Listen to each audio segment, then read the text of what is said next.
세계를 그냥 지들 기분 나쁘다고 멱살 잡고 싸워서 세계 경제를 다 망가뜨려 놨던 미국과 중국이 본격적으로 화해 제스처를 취하고 있다고 합니다. 네. 이 얘기는 이제 제가 어제 멤버십 증권 방송에서도 한번 설명드린 게 있는데, 연합뉴스가 우리 방송을 듣나 봐요. 이런 기사를 쓰는 거 보면. 기사 한번 보도록 하겠습니다. 네, 미국이 중국의 화해 제스처를 보이고 있는데요. 미국 상무부는 27개 중국 기업과 단체를 미검증 명단, 수출 통제 우려 대상에서 삭제를 했습니다. 이 미검증 명단에 등재가 되면 충분한 소명이 이루어지지 않는 한 수출 통제 명단에 올라서 제재를 받게 되는데, 이런 명단에서 중국을 제외시킨 겁니다.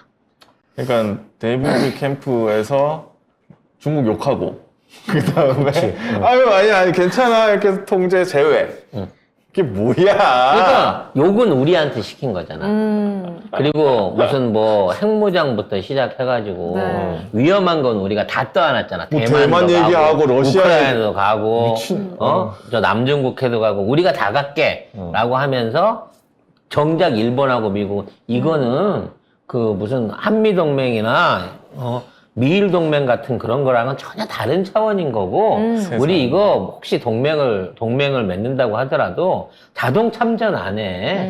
서로 상의해서 할 거기 때문에 사실은 이거 아무 의미 없는 거야 하는데 혼자서 만나서 하고, 내가 이렇게 미국하고 일본을 끌어들여갖고 방위를 완벽하게 했잖아. 이제부터는 경제를 살리면 돼. 이 얘기를 하고 있었어요. 어제까지만 해도. 아니 근데 그리고 윤석열이 어제 그 캠프에서 오자마자 뭐 전쟁 준비하는 것처럼 해가지고 오늘 2시에 또 민방위훈련 하잖아요. 여러분 놀라지 마세요. 네. 공습경보 온 줄 알고 놀라지 마시고. 아무튼 그런 식으로 이제 경제를 살리겠다고 하고 있는데, 정작 중국한테 험한 소리는 우리한테 다 시켜놓고 지네 둘이는 뒤에서 손잡고 이게 뭐야?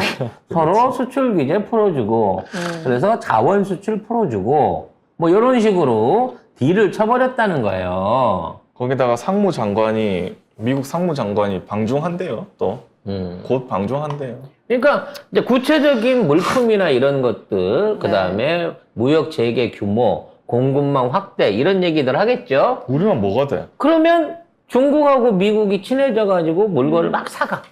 배터리 부품도 사가고 막. 이번에 풀어준 게 나 놀라운 게, 2차 전지나 실질적으로 미국 안에서도 필요하긴 하지만 미국의 기술 유출이 걱정돼가지고 안 한다라고 했던, 앞으로 미래 먹거리, 미국이 생각한 미래 먹거리 관련된 기업들도 여기 포함이 돼 있는 거야. 이게 일상적인 플라스틱 바가지 공장을 풀어주는 건 큰 의미가 없는데, 실제 중국도 미국에다 수출하고 싶고, 미국 기술 좀 배워보고 싶고, 같이 하고 싶었던 이런 종목들의 전략 종목들에 대한 해지가 일어나면서 한국의 독점이 사실상 무너진 거예요. 이렇게 되면 중국 시장하고 미국 시장을 직접적으로 우리가 독점하고 있던 품목들에 대한 영역을 침범받는 거거든. 이게 개사기입니다.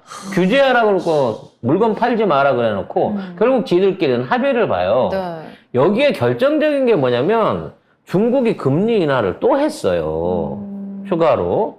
그럼 이 얘기가, 그럼 뭐 중국은 돈 많으니까 인하할 수 있지. 이렇게 될 수 있지만, 지금 미국과 중국이, 그쵸. 미국이 중국한테 부탁하고 있는 것 중에 하나가 뭐냐면 돈을 꿔달라는 거야.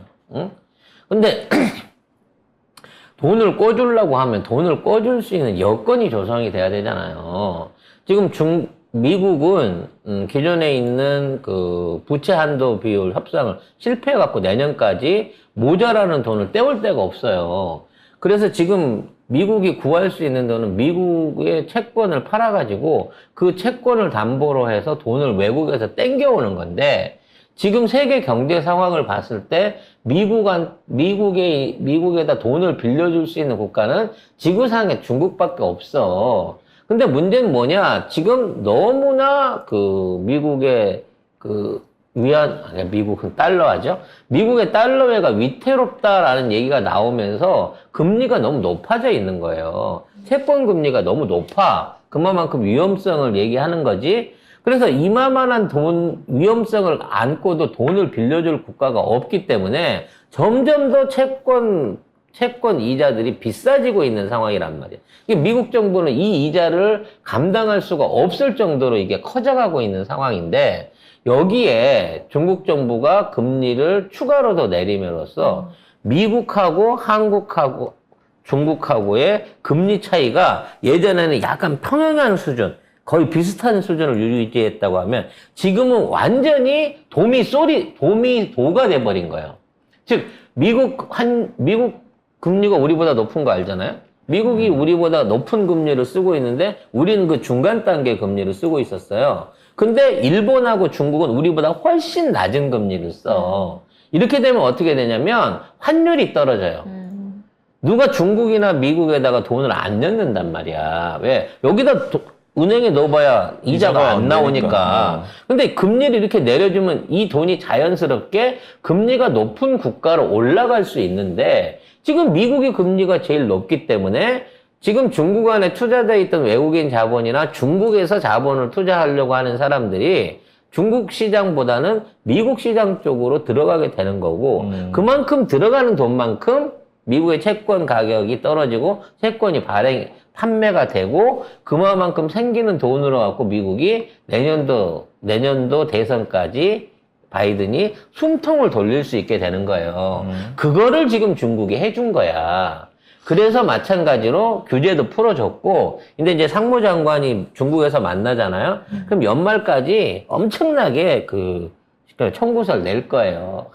크리스마스 시즌 대비해갖고, 쉽게 말해서 각종 생필품부터 시작해서 운동화 이런 것들 옷들 의류 하여튼 중국산으로 수입할 수 있는 것들을 몽땅 수입을 해갈 거라는 거지. 그럼 뭘 주겠어요? 달러 주는 거잖아.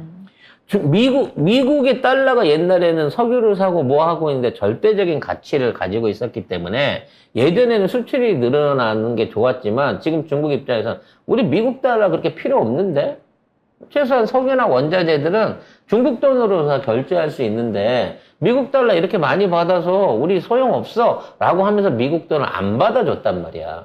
그러니까 미국은 중국한테 줄 게 달러밖에 없는데 사실상 찍어내는 돈밖에 없는데 달러를 안 받는다고 하니까 물건이 있어도 사오질 못하는 상황이었단 말이야.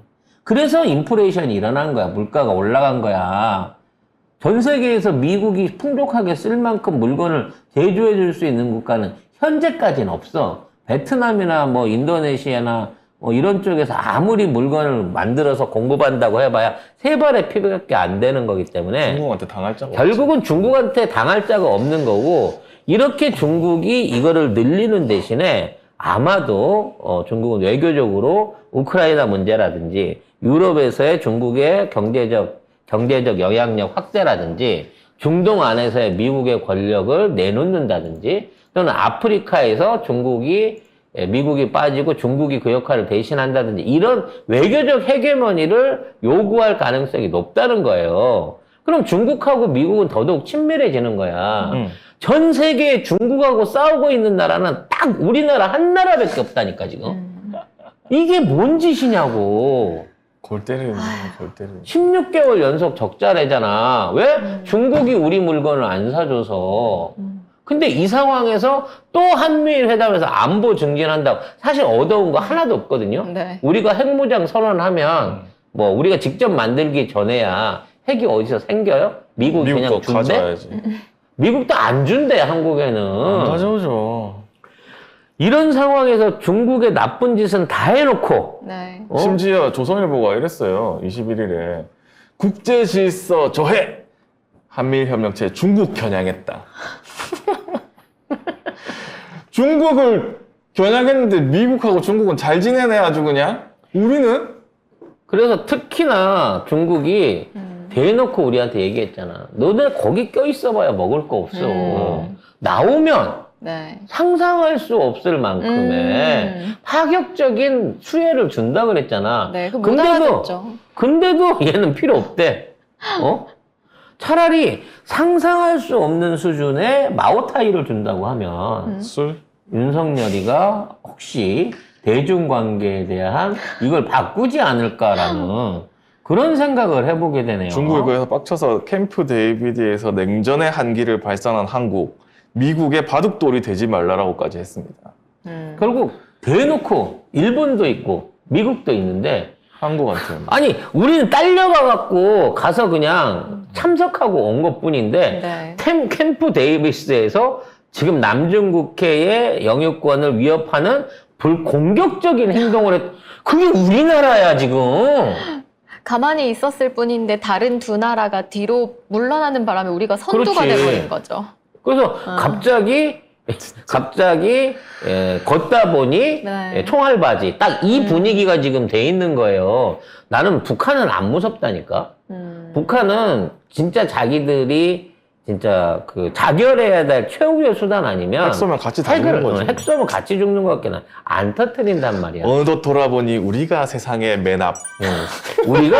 우리가 전선의 총알바지 이게 정확한 표현인 건데. 그렇죠. 근데 나는 중국은 진짜 무서워. 어? 경제적으로 압박할 수 있는 게 너무 많으니까. 경제적으로도 그렇고 군사적으로도 그렇고 중국은 우리를 너무 잘 알잖아요. 중국도 핵보유국이에요. 우리 러시아도 핵보유국이야.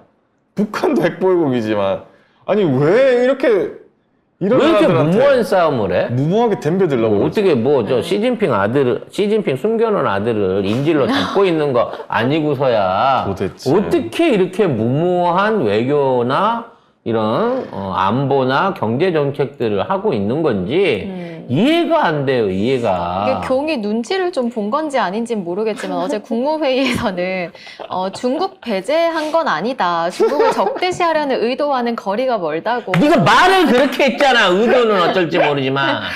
아니 이놈의 정권은 맨날 이래. 음. 다 해놓고 아이 그거 그게 아니고. 아니야. 에이 오해야. 장난쳐 지금? 하루 이틀입니까 지금? 아이고. 그래서 지금 후쿠시마 오염수 문제도 문제지만 당면에 있는 부분은 지금 이게 미중 사이에 껴갖고 경제 안보적으로 지금 위협받고 있는 우리나라의 위험성이에요. 우리나라가 이걸 다 떠안아 버리니까 일본은 지금 증시가 사상 최대치고 신났어 일본. 경제 성장률을 30년 만에 한국을 추월을 했고요. 성장률로 추월했다는 얘기예요. 우리는 성장이 안 되는데 일본은 성장을 하고 있다는 얘기고 지금 안보적인 위협 선상에서 대만이라든지 이런 부분 처음엔 지들이 대만 다니면서 일본이 지켜줄 것처럼 했잖아. 일본은 지금 쏙 빠지고 아무 데도 없고요. 우리가 지켜주는 걸로 심지어 해병대 파병 가는 줄 알고 있어. 그래서 해병대 사령관을 이렇게까지 살리려고 하는 거 아닌가? 경제 성장률이 나는 걱정입니다, 진짜. 25년 만에 일본한테 역전 당하고 있습니다. 25년 만에 이 어려운 걸 이 윤석열이 역전이 단순한 역전이 아니라 우리는 0.6이고요. 쟤들은 1.5예요. 2분기만.